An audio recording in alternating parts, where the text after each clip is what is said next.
تھوڑا سا اللہ کے سامنے گڑ گڑانے کا ذوق پیدا ہو جائے. لیکن ہمارے ہاں جیسے ایسے لوگ آپ کو ملیں گے جو سال میں ایک دفعہ نہاتے ہیں عید کے دن, وہ بھی کوئی مشورہ دیتا ہے ان کو. تو ایسے لوگ بھی ہول سیل کے حساب سے موجود ہیں جو سال میں ایک دفعہ دعا کرتے ہیں, اور وہ اس لیے دعا میں آتے ہیں کہ چلو کبھی زندگی میں توفیق نہیں ملی تو آج ختم قرآن ہے, دعا میں شریک ہو جاؤ. غنیمت ہے, نہ ہونے سے یہ بھی بہتر ہے. لیکن حقیقت یہ ہے کہ جس کو تنہائیوں میں اللہ کے سامنے مانگنے کی عادت کا چسکا لگ گیا اس کی زندگی بن جاتی. ہر ایک کا اپنا طرزیہ ہوتا ہے نا, بزرگوں کے ارشادات بھی ہوتے ہیں, فلاں بزرگ نے یہ فرمایا, فلاں نے یہ فرمایا, فلاں نے یہ ہوتا ہے نا, ان کے اپنے ذوق ہوتے ہیں. میں بزرگ تو نہیں ہوں لیکن آج کل فرما بہت کچھ رہا ہوں. تو اگر آپ کہہ سکتے ہیں جی میں نے یہ فرمایا, فرمانے پر گورنمنٹ کی طرف سے کوئی پابندی نہیں ہے, اور تجربے انسان شیئر کر سکتا ہے, اس پہ بھی کوئی پابندی نہیں ہے. یہ میں اس لیے کہہ رہا ہوں کہ یہ نہ سمجھے کہ مفتی صاحب بہت بڑے آج کل بزرگ بنے ہوئے ہیں اور آج کل فرمانا بھی شروع کر دیا انہوں نے.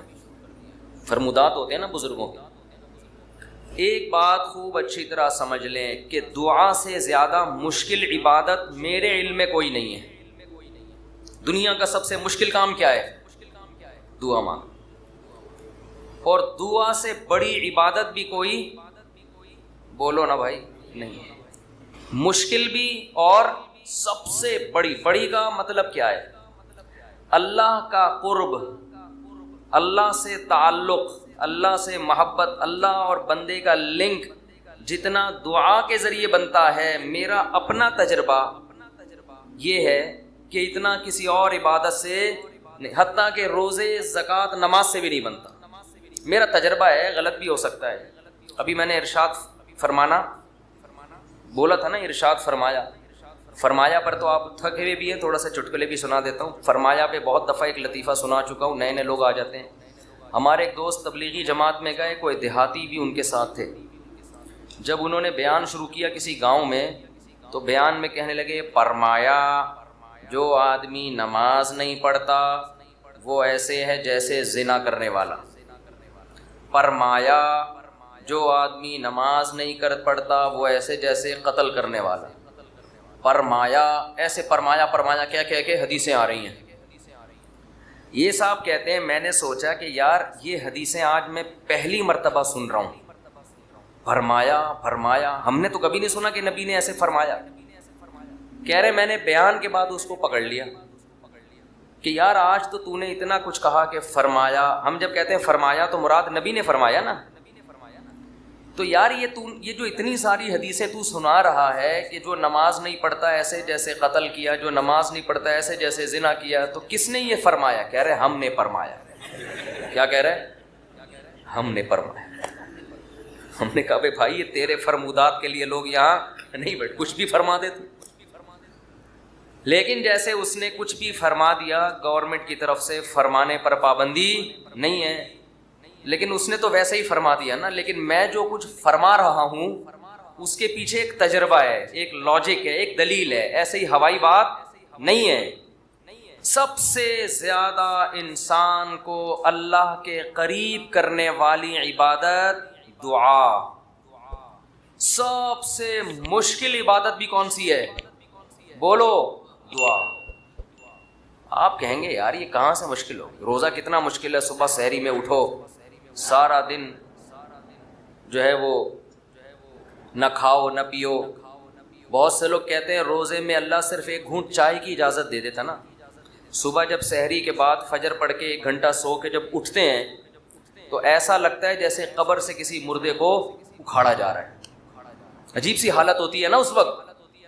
اسی طرح آفس میں پہنچ جاتے ہیں, پھر اگر ایک آدھ گھونٹ چائے پینے کی اجازت ہوتی کیسے فریش ہو جاتے ہیں, لیکن اللہ نے اجازت نہیں دی. تو آپ کہہ سکتے ہیں اتنی مشکل عبادت روزہ, مفتی صاحب کہہ رہے ہیں نہیں دعا مانگنا اس سے بھی زیادہ مشکل. نماز کتنی مشکل عبادت, لیکن مولانا صاحب کہہ رہے ہیں یہ فرمایا بھی وہی فرمایا ہے جو اس نے فرمایا. ٹو دا پوائنٹ بات ہو نا, مختصر ہو, وہ تو زیادہ اچھی طرح دماغ میں بیٹھ. تو لِیَبْلُوَکُمْ أَیُّکُمْ أَحْسَنُ عَمَلًا, اللہ دیکھنا چاہتے ہیں تم میں اچھا عمل کون کرتا ہے. اب اچھے عمل میں سچ بولنا اچھا عمل ہے، جھوٹ بولنا اچھا عمل، جن کو آج ہم نے اچھے عمل کی فہرست سے نکال دیا۔ میں یہ عرض کر رہا تھا کہ عیسائیوں میں رہبانیت آئی، تبھی تو وہ ریاست اور اسٹیٹ کے ساتھ چل نہیں سکا نا وہ مذہب۔ ہم کل گئے روم میں، ویٹیکن سٹی کے نام سے بالکل ایک الگ ریاست ہے، اس کو کیا ہو گیا، ویٹیکن سٹی کے نام سے بالکل ایک الگ ریاست ہے نا، چل نہیں سکا وہ مادی دنیا کا کے ساتھ شانہ بشانہ چل نہیں سکا۔ لیکن آپ کو پتہ ہے اسلام جب دنیا میں آیا اسی کے بعد سائنسی ترقی کو عروج ملا ہے۔ میں نے گوروں کی کتاب پڑھی ہے جس میں انہوں نے اعتراف کیا کہ اگر مسلم سائنسدان نہ ہوتے تو آج ہم جس ترقی تک پہنچے ہوئے ہیں نا، ہمیں 500 سال لگتے یہاں پہنچنے میں۔ اسلام کے آنے کے بعد سائنسی ترقی کم ہونے کے بجائے کیا ہوئی ہے، بڑی ہے۔ کیوں؟ قرآن جگہ جگہ غور و فکر کا حکم دیتا ہے۔ ان فی ذالک لآیات لأولی الالباب، اس میں نشانیاں ہیں عقل مندوں کے لیے۔ ان فی ذالک لآیات لقوم یتفکرون، غور و فکر کرنے والوں کے لیے۔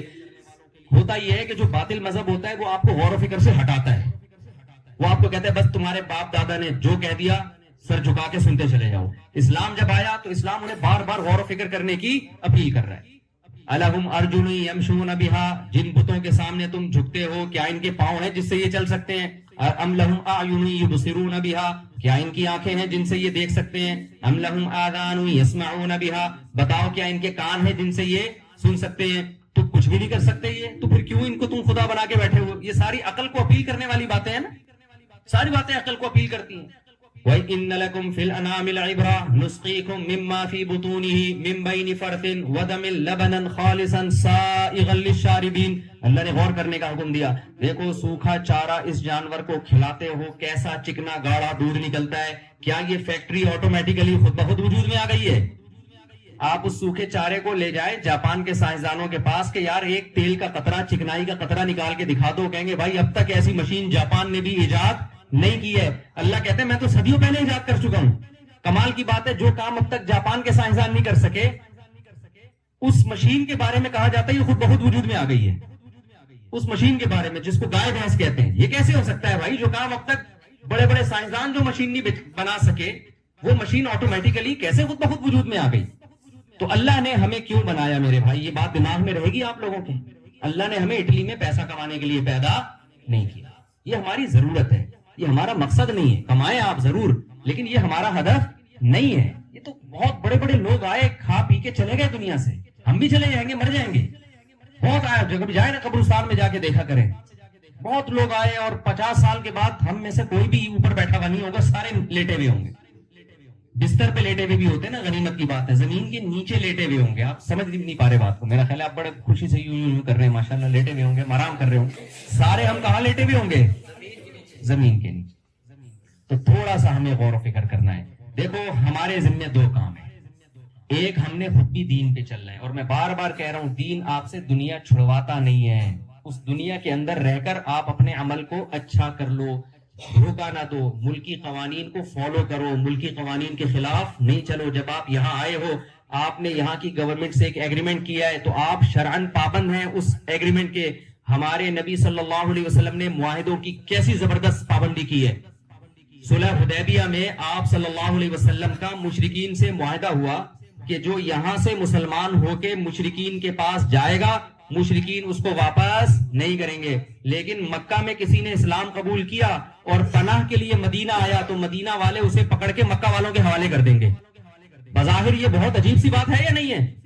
لیکن ہمارے نبی نے یہ ایگریمنٹ زبانی کیا، ابھی اس پہ سگنیچر نہیں، زبانی ایگریمنٹ ہو چکا تھا۔ اتنے میں حضرت ابو جندل رضی اللہ تعالیٰ عنہ اسلام قبول کر کے آئے اور حدیبیہ کے موقع پہ نبی سے آ کے ملے۔ ان پہ بڑا ظلم ہو رہا تھا مشرکین کی طرف سے، یہ بات خوب سمجھنے کی ہے۔ ہمارے نبی نے کیا کیا؟ ان کو مشرکین کے بولو حوالے کر دیا۔ آپ صلی اللہ علیہ وسلم کے اپنے ساتھی پریشان ہوئے کہ ایک شخص جس پہ مکہ میں ظلم ہو رہا ہے اور وہ اسلام قبول کر کے یہاں آ رہا ہے، آپ کی پناہ میں آ رہے، یا رسول اللہ آپ ان کو کیسے واپس حوالے کر رہے ہیں تاکہ یہ دوبارہ ظلم کریں؟ اور ابھی معاہدے پہ سگنیچر بھی نہیں ہوئے، لیکن زبانی، اصل تو زبانی معاہدہ ہے نا، جب وہ ہو گیا تو ہو گیا۔ مسلمان کی تو کہتے ہیں نا زبان ایک ہوتی ہے۔ لیکن کیا بہترین مثال محمد صلی اللہ علیہ وسلم نے قائم کی ہے کہ معاہدے کو پورا کرنا ہے، چاہے ہمارے فیور میں ہو چاہے ہمارے اگینسٹ ہو۔ اپنے ایمان والے ساتھی کو اس وقت کتنا مشکل کام تھا ایمان قبول کرنا، آپ نے پکڑ کے مشرکین کے حوالے کر کے ایک مثال قائم کر دی. آپ صلی اللہ علیہ وسلم نے فرمایا لِكُلِّ غَادِرٍ لِوَاءٌ يَوْمَ الْقِيَامَةِ، جو بھی معاہدے کو توڑنے والے لوگ ہیں قیامت کے دن ان کے ہاتھ میں ایک جھنڈا ہوگا، ساری دنیا کو پتا چلے گا یہ شخص غدار ہے، یہ معاہدوں کو توڑنے والا. آج دنیا میں جہاں بھی جاؤ بھائی، ہمارے انڈین اور پاکستانی اور بنگلہ دیشی لوگوں کے بارے میں ایک ہی بات ہے زبان پہ، یار 2 نمبر ہی بہت ہے. آپ لوگ کے علاوہ کی بات کر رہا ہوں، یار 2 نمبر ہی بہت ہے، جھوٹ بہت ہے. میں تو لوگوں کے حالات دیکھ دیکھ کے حیران ہو رہا ہوں یار. میں بتا رہا تھا نا، میرے بارے میں لوگوں نے مشہور کر دیا کہ میری یوٹیوب سے 1 کروڑ کی ارننگ ہے. تو اگر یہ جھوٹی خبر ہے، کاش یہ خبر میرے کنوارے پن میں جاری ہو جاتی، کیونکہ میرے بہت سے رشتے ارننگ دیکھ کے ریجیکٹ ہوئے ہیں کہ مفتی صاحب دکانیں پکوڑوں کی، دکانیں باتیں کروڑوں کی اور دکانیں پکوڑوں کی. تو ہم سے تو ہماری آمدن کا جو وہ تو اب اللہ نے مجھے الحمدللہ، میں یہ نہیں کہ کوئی غریب آدمی ہوں، اللہ نے مجھے مالی وسعت دی ہے الحمدللہ. اور یہ جو میرے باہر کے دورے ہوتے ہیں نا، جاپان جا رہے لوگ کہتے ہیں بڑا پیسہ ہے یار، کبھی جاپان جا رہا ہے، کبھی ادھر جا رہا ہے، کبھی اپنے خرچے پہ ہوتا ہے. زیادہ تر اسپانسر ہوتے ہیں، اور اسپانسر مجھے گھمانے کے لیے نہیں ہوتے، دین کی تبلیغ کے لیے اسپانسر کیا جاتا ہے. اور اسپانسر کا مطلب آنے جانے کا کرایہ وہ لوگ دیتے ہیں جو بیانات کروا رہے ہیں تبلیغ کی نیت سے. باقی جو میں گھوم رہا ہوتا ہوں یہ غریبی ہے. جاپان میں گھومنے کے لیے نہیں گیا تھا، جاپان میں بیانات کے لیے گیا تھا، اور ایک دن میں 2 بیانات ہوئے ہیں. ہاں بیان سے فارغ ہوتے تھے تو گھوم بھی لیتے تھے. تو لوگ سمجھ رہے ہیں کہ یہ عیاشیاں کر رہے ہیں جاپان میں، اور یہ کوئی عیاشی ہے؟ ٹرین میں بیٹھے ہوئے کیا عیاشی ہے یار؟ یہ یہاں سے وہاں چلے گا، یہ تو بیوقوفوں کا کام ہے یار. اس کو عیاشی سمجھنا غریبوں والی سوچ ہے. میں صحیح غریبوں والی سوچ، اس کو یہ کیا عیاشی ہے؟ تو میری اچھی آمدن ہے الحمدللہ، غریب نہیں ہوں، لیکن اتنی نہیں کہ کروڑوں کی آمدن ہو. اچھا میں یہ جاپان والی بات مکمل کر دوں کہ لوگ اسپانسر کرتے ہیں اکثر و بیشتر تبلیغ کے لیے، لیکن میرے بیانات کا کوئی پیسہ نہیں ہوتا. اسپانسر میں یہ داخل نہیں ہے کہ میں جا رہا ہوں تو مجھے بیان پہ پیسے ملتے ہیں کہ آپ آئیں گے تو آپ کو اتنے پیسے، کیونکہ بعض خطیبوں کا یہ سیٹ اپ ہے، وہ جب کہیں جاتے ہیں تو ان کو اسپانسر بھی کیا جاتا ہے، پھر ان کے الگ سے پیسے بھی ہوتے ہیں. اس پر میری طرف سے پابندی ہے. سمجھتے ہو کہ نہیں سمجھتے؟ بھائی ٹھیک ہے، آپ بلا رہے ہو تو آپ خرچہ دے دو، اگر آپ بیانات رکھوانا چاہتے ہو تبلیغ کی نیت سے میں آ جاؤں گا، بس اس سے زیادہ نہیں ہے. باقی کوئی کسی اپنی خوشی سے تو کوئی کسی کو بھی گفٹ دے سکتا ہے. تو یہاں بھی لوگ آتے ہیں، کوئی مٹھائی کا ڈبہ لے کر آ رہا ہے، کوئی پیسے لے کر آ رہا ہے، کوئی حلوہ لے کر آ رہا ہے، کوئی چاکلیٹ لے کر آ رہا ہے. وہ تو ایک الگ سی چیز ہے، وہ تو باہر ملک میں بھی ہو سکتا ہے. لیکن میرا کوئی بھی بیان، جتنے بھی میری تبلیغی سفر ہے سارے فری میں ہیں. بہت زیادہ یہ ہوتا ہے کہ وہ آنے جانے کا خرچہ اور وہاں رہائش کا خرچہ وہ لوگ اٹھاتے ہیں، وہ بھی خرچے کی صورت میں نہیں، رہائش دے دیتے ہیں. اکثر تو میں گھروں میں ہی رہتا ہوں، ہوٹلوں میں نہیں رہتا میں. ہاں کبھی ایسا بھی ہوتا ہے کہ میں اپنے خرچے پہ چلا جاتا ہوں، کبھی ایسا بھی ہوتا ہے. بعض جگہوں پہ تو ایسا ہوتا ہے کہ میں تبلیغ کی ضرورت محسوس کرتا ہوں. وہ جب مجھے بلاتے ہیں تو میں ان سے کہتا ہوں اگر آپ کرایہ نہیں اٹھا سکتے تو یہ میں خود اپنا کرایہ خرچ کر کے آؤں گا. یعنی یہ جو تبلیغ کے میرے دورے ہیں یہ کوئی پروفیشنل نہیں ہے، جو میرا ارننگ سورس آف انکم نہیں ہے یہ. کیونکہ لوگ یہ بھی سمجھتے ہیں کہ شاید یہ مولانا لوگ جو جا رہے ہوتے ہیں نا اتنی تبلیغ کے لیے، تو یہ ان کو کوئی یہ دین کی تبلیغ فری میں ہوتی ہے. ایک ہندو نے میرے بیان، جاپان والے بیان میں نیچے کمنٹس کیے ہوئے تھے کہ یہ مسلمانوں کے مذہبی رہنماؤں کو دیکھو کیسے دنیا پرست ہیں، کتنی عیاشی، کبھی جاپان جا رہے ہیں، کبھی آسٹریلیا جا رہے ہیں، کبھی ملیشیا جا رہے ہیں، کبھی تھائی لینڈ جا رہے ہیں، اور ہمارے پنڈت دیکھو. ایک ہندو نے کمنٹس کیے ہوئے تھے ہمارے پنڈت دیکھو. تو میں اس طرح کے ہندوؤں سے یہ بات کہنا چاہتا ہوں کہ یہ اسلام کے زندہ ہونے کی دلیل ہے. مسلمان پوری دنیا میں ہیں اور وہ سمجھتے ہیں اسلام برحق مذہب ہے، تو لاکھوں روپے خرچ کرتے ہیں اس کی تبلیغ کے لیے، خرچہ اٹھاتے ہیں کہ مسلمان اسکالرس کو بلا کے ہم نے ان سے بیانات کروانے ہیں. اس میں نہ ان کا فائدہ ہوتا ہے دنیا کا، نہ میرا کوئی دنیا کا فائدہ ہوتا ہے. سمجھتے ہو کہ نہیں سمجھتے؟ دوسرے مذہبی رہنماؤں کو ان کے مریدین اتنا پروٹوکول دیتے نہیں ہیں. اب جاپان میں جو ہندو ہیں وہ کبھی یہ نہیں کریں گے کہ انڈیا سے ہندو کو اسپانسر کریں اور دین کی تبلیغ کے لیے بلائیں. وہ اتنا پیسہ خرچ کرنے کا ان کے پاس دل ہی نہیں ہے. یہ دل اور جگر اللہ نے کس کو دیا ہے؟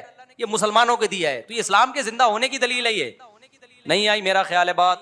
تبھی آپ دیکھو مفتی تقی عثمانی صاحب پوری دنیا جا چکے ہیں. یہ تفریحی سفر تھوڑی، ان کے دنیا میں جتنے سفر ہوئے تبلیغ کے سفر ہوئے ہیں. مولانا طارق جمیل پوری دنیا جا چکے ہیں، پوری دنیا کا ایک چپا بھی انہوں نے نہیں چھوڑا ہوگا. تو آپ کیا سمجھتے ہو یہ کیا گھومنے پھرنے گئے تھے؟ یہ تبلیغ کے لیے. تو جن لوگوں نے بلایا لاکھوں روپے خرچ کیے ان لوگوں نے.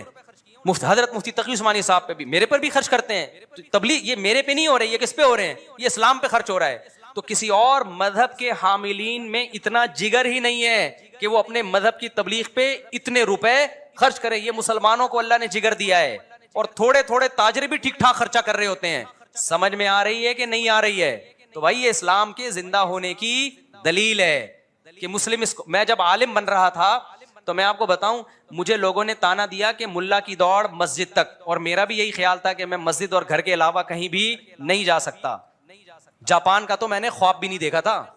مجھے کسی نے دوسرے نے کہا کہ آپ اگر عالم بن گئے نا اور علم میں مضبوطی ہوئی تو مفتی صاحب، مجھے اس وقت تو مفتی صاحب نہیں کہتے تھے لوگ، اس وقت جو بھی مجھے نام سے پکارا، جس نے بھی، جو دوست کا، بھائی کا، جو بھی کہا، اس نے کہا آپ کے پوری دنیا میں سفر ہوں گے. مجھے لگا کہ اس سے بڑا لطیفہ میں نے اس سے پہلے دنیا میں کبھی سنا نہیں کہ میں ملا آدمی، قرآن و سنت جاننے والا، نہ کسی کمپنی میں اس سرٹیفکیٹ کی بنیاد پہ مجھے اچھی جاب مل سکتی ہے. پھر ہم تو روحانی عملیات والوں کے بھی خلاف ہیں، ورنہ مذہبی لوگ وہ روحانیت کے نام پہ ٹھیک ٹھاک نوٹ چھاپتے ہیں. تو ہم نے تو کیا کرنا ہے؟ ہم نے تو مدرسے سے فارغ ہو کے کوئی مسجد سنبھال کے لوگوں کو اللہ اللہ سکھانا ہے، حلال حرام کے مسئلے بتانے. مسئلہ بتانے پہ 5 روپے بھی نہیں ملتے.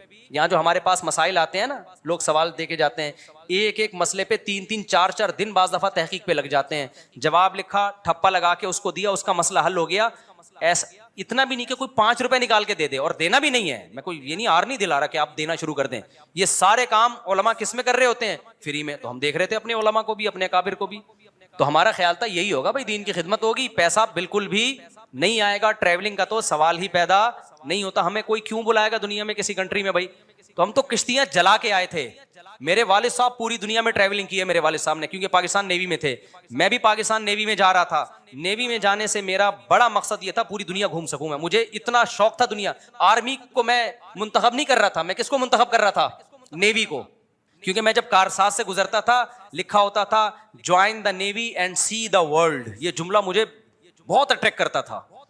لکھا ہوتا تھا join the navy and see the world. Pakistan navy join کرو، دنیا دیکھو. میرے والد صاحب تو نیوی میں تھے، دنیا دیکھ چکے تھے. کہاں کہاں میرے والد صاحب نہیں گئے پوری دنیا میں. میرے والد صاحب کہتے تھے چائنا اور آسٹریلیا 2 ایسے ملک ہیں جہاں میں نہیں گیا، باقی پوری دنیا میں گئے میرے والد صاحب. تو میرا بھی بڑا دل چاہتا تھا دنیا دیکھوں میں. لیکن جب میں نے کشتی جلائی، میں نے کہا نیوی میں جانے کا ارادہ کیا کینسل کیا. ڈاک یارڈ میں گیا تھا، وہاں سے بھی ریورس ہو گیا میں. تو میں نے سوچا اب تبلیغ والے آئے، انہوں نے سمجھایا. ہم نے کہا چلو مدرسے میں جاتے ہیں. تو مدرسے میں ہمیں 2 چیزوں کا تھا کہ نہ پیسہ کما سکیں گے کبھی بھی زندگی میں، کیونکہ مولوی جو 2 نمبر مولوی ہے نا، پیسہ کماتا ہے روحانی عملیات سے. اس کے علاوہ مولوی کے پاس پیسہ کمانے کا یا تو تجارت سے کمائے گا، تو تجارت کا تو تجربہ چاہیے نا. تجربے کی عمر تو ہماری کہاں لگ گئی؟ مدرسے میں لگ گئی، جو بہترین عمر ہوتی ہے. 18 سال میں آیا تھا میں مدرسے میں. یا آدمی ایجوکیشن کے ذریعے پیسہ کماتا ہے، کوالیفائڈ کوئی انجینئر بنتا ہے، ڈاکٹر بنتا ہے، پھر پیسہ کماتا ہے. تو ہم تو جو علم حاصل کر رہے تھے وہ دین کا علم تھا، اور دین کے علم کے سرٹیفکیٹ